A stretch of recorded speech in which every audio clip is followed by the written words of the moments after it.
ಹೌದು. ಯಾರ್ಯಾರು ಎಕ್ಸ್ಪೆಲ್ ಮಾಡ್ತಾರೋ ಅವ್ರು ಮುಖ್ಯಮಂತ್ರಿಗಳು ಆಗ್ತಾರ.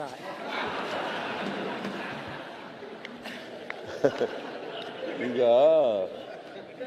ನೀವು ಮುಖ್ಯಮಂತ್ರಿ ಆದ್ರೆ ಬಹಳ ಸಂತೋಷ. ಯಾವ ಪಾರ್ಟಿಯಿಂದ ಆಗದು ನೀವು? ಯಾವ ಪಾರ್ಟಿಯಿಂದ ಆಗದು? ಬಿಜೆಪಿಯಿಂದ ಎಕ್ಸ್ಪೆಲ್ ಮಾಡಿಬಿಟ್ಟಿದ್ದಾರೆ. ನೀವು ಒಂದು ಹೊಸ ಪಕ್ಷ ಮಾಡಿ ಚೀಫ್ ಮಿನಿಸ್ಟರ್ ಆಗ್ಬೇಕಾದ್ರೆ ನಾನ್ ಅಡ್ಜಸ್ಟ್ಮೆಂಟ್ ಪೊಲಿಟಿಕಲ್ ಪಾರ್ಟಿ. ಈಗ ಯತ್ನಾಳ್ ಅವರೇ ಒಂದು ಹೊಸ ಪಕ್ಷ ಮಾಡ್ಲಿ ಪಾಪ ಅವ್ರು. ಮುಖ್ಯಮಂತ್ರಿಗಳೇ, ಸನ್ಮಾನ್ಯ ಅಧ್ಯಕ್ಷರೇ, ನಾವು ಪಕ್ಷದ ಹೆಸರು ಹೇಳಿ. ನಾವು ನಾನ್ ಅಡ್ಜಸ್ಟ್ಮೆಂಟ್ ಪೊಲಿಟಿಕಲ್ ಪಾರ್ಟಿ ಮಾಡಕತ್ತೀವಿ. ನಮ್ಮ ಪಾರ್ಟಿದಿಂದ ಏನಾರ ಈ ಬಿಜೆಪಿಗೆ ನುಕ್ಸಾನ ಆಗಬಾರ್ದತ್ ಅಂಜಲಕತ್ತೀವಿ. ನಿಮಗೆ ಲಾಭ ಆಗಿಗಿತ್ತು ಹೇಳಿ. ನಮಗೆ ಲಾಭ ಆಗ್ಬೇಕಾದ್ರೆ ನೀವು ಒಂದು ಹೊಸ ಪಾರ್ಟಿ ಮಾಡಬೇಕು. ಅದಕ್ಕೆ ಹೆಂಗಾದರೂ ಇದು ಮುಖ್ಯಮಂತ್ರಿ ತಮ್ಮದು ಕೊನೆಯ ಅವಧಿ ಇದೆ, ಮುಂದಂತರೂ ನೀವು ಮುಖ್ಯಮಂತ್ರಿ ಆಗೋದಿಲ್ಲ ಅಂತ ಹೇಳಿಬಿಟ್ಟಿರಿ. ನಾನು ಮುಖ್ಯಮಂತ್ರಿ ಆಗಲ್ಲ, ಹಾಂ ರೀ, ನೆಕ್ಸ್ಟ್ ಮುಖ್ಯಮಂತ್ರಿ ಆಗಲ್ಲ.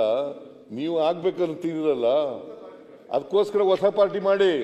ಅದೇ ಸರ್, ಈಗ ನೀವು ಮುಖ್ಯಮಂತ್ರಿ ಆಗೋದಿಲ್ಲ ಅಂದ್ರೆ ನಿಮ್ಮ ಏನು ಓಟ್ ಅದೋ ಎಲ್ಲ ನಮ್ಮ ಕಡೆ ಬರ್ತಾವೆ, ನಾವು ಮುಖ್ಯಮಂತ್ರಿ ಆಗ್ತೀವಿ.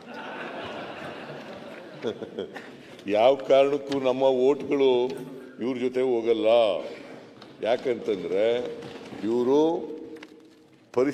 ಪರಿಶಿಷ್ಟ ಜಾತಿ ವಿರೋಧಿಗಳು, ಹಿಂದುಳಿದ ಜಾತಿಗಳ ವಿರೋಧಿಗಳು, ಅಲ್ಪಸಂಖ್ಯಾತರ ವಿರೋಧಿಗಳು. ಆದ್ರಿಂದ ಇವರು ಯಾವ ಕಾರಣಕ್ಕೂ ನಮ್ಮ ಓಟ್ಗಳೆಲ್ಲ ಇವ್ರ ಜೊತೆ ಹೋಗಲ್ಲ. ಬಡವರ ವಿರೋಧಿಗಳು. ಕೂತ್ಕೊಳ್ಳಪ್ಪ, ಅವ್ರ ಜೊತೆ ಮಾತಾಡ್ತಾರೆ. ಸನ್ಮಾನ್ಯ ಅಧ್ಯಕ್ಷರೇ, ಈಗ